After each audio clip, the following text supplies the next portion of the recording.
What's Thanksgiving? Happy Thanksgiving. I had a wonderful breakfast this morning across the street with my friend Richard and his wife Marcy and their family and their families and parents and grandparents, and it was really neat.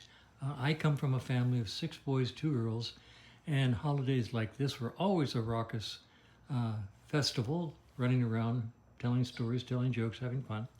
So it was a lot of fun to be across the street with a big family and had a wonderful breakfast. And so then I came on back over here and took a nap. After that breakfast, let me tell you, I took a nap. And a little while ago I got up and decided I'll just wander out to the garage for a little while. I noticed yesterday when this bike came in and we were trying to start it that the light was very dim. And I'm thinking, gee, I wonder if it's charging really well or if the battery's okay.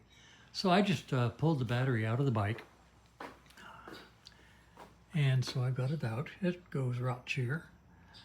And I took it over to the bench. And I have a battery tester, a load tester, and I'm going to show you now. I'm going to hook this up like so. And it shows a good 12 volts. All right? But now, as soon as I put a load on it, watch what happens. Bingo! So this battery load tester is made for automobiles. So it should stay up in this area. And that weak really, well, yeah, it's weak. Usually a 12 volt motorcycle battery will stay in the green. And when you put the load on it, when I'm putting the load on with the switch, it goes right down to bad. So what I'm going to do is I'm going to put this on a charger and charge it up and see what happens. I don't think it's going to come back. Usually when they're that dead, they don't come back. So now we have to figure out why it wasn't charging. So that's next. All right, I wanted to see if when they converted this bike to 12 volts, if they had correctly wired the old 3-wire alternator together to make 12 volts rather than 6. And I found good news. They put in a whole new alternator. Let's see, can you see? Let's see these wires right here. These yellow wires go all the way up to the new rectifier regulator, and these 2 wires come out of the alternator. So they changed the whole alternator. That's a good thing. I'm very happy to see that. So you get a nice 12 volt alternator going up to the rectifier unit. So that's good news. So the bike is producing enough AC out of the alternator to come up here to the rectifier on these 2 yellow wires. Okay, so that's good. That's a good thing. So let's see if the battery takes a charge, and we'll see what happens. It takes a charge on the bench. Now, I hate to say it, but if this is still a 6 volt ammeter and they're running 12 volts through it, I'm not sure what's going to happen there. Okay. Oh boy. That's interesting. All right, well, I'll take a look at the bulbs inside the instruments. Wow. Well, I pulled all these wires loose from the bike. They were very nicely up underneath and they were strapped down very securely. I have no problem with that. But I wanted to find out what these were, and I think these were the wires that originally came from the original alternator. So that's no problem. I will very carefully put them back up here and strap them down very securely to the frame just as they were. That's not a problem. Okay, so I found that out. Coming up here, I will tell you straight up, I do not want to undress this motorcycle. So I need to get at this switch here to find out why it's intermittent. I have to take this cowl off. That's, first of all, taking this decorative ring off, all these little screws. just the top half. These screws, this screw's already missing. I have to disconnect the clutch cable and be able to pull it through. That's a very hard clutch. My goodness. It's a very, very tough clutch. It's very hard. I have to disconnect the front brake clutch, front brake cable, and be able to pull it through.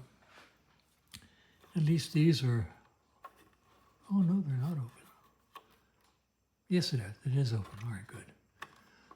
And another missing screw back here. Looks like it took a bolt. And I have to take the steering damper assembly out. And I can't even turn it. Oh, yeah, I can. Okay. Okay, good. That's the steering dampener. It unscrews from down here below, so all you have to do is unscrew it and take it out. So it unscrews right there. And then you can take that whole thing out. I just, oh, Triumph, why did you do this? It's beautiful, but oh my goodness, your mechanics out at the dealerships must have hated these things. So anyway, I got to get in there and look at this switch up in here. And I got to get up in there far enough to take that switch out. I have to take that switch out to either repair it or connect wires better or replace it. Don't know which yet. But there it is. That's the ignition switch up there. That's a huge monster pain. Okay. And I don't feel like doing it today. So I might start taking some of this apart, but I don't know. Well, I didn't take a time hack on that last video when I contemplated undressing this top cowl. So whatever that video shows to now, which is roughly 3 o'clock, that's how long it took to undo the top cowl and to fold it forward. And if anybody should ever casually ask you, well, how many tools does it take to release the top cowl off of a 1960 Triumph 21, tell them it takes this many tools. Let's see, 1, 2, 3, 4, 5 wrenches, 3 screwdrivers, and a partridge and a pear tree. Yeah, I guess it's the best they could do back in the 1960s. Nowadays, production methods are so much better, but they, a lot of little bitty screws and nuts and bolts. Okay, so anyway, we've got the switch exposed, and it's scary. Look at the wires. Those are just scary, scary, scary. These connections.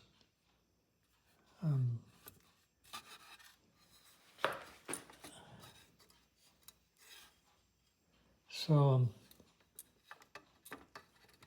I'm going to lift this out of here one way or another. See, it's all messed up. The brake cable goes right through the middle of it. But I'm going to disconnect what I need to disconnect and get this switch unit out of here. But not now, because I have to go put on some clean civilian clothing and go over to my buddy Steve's house for Thanksgiving dinner with he and his family, which is really kind of cool.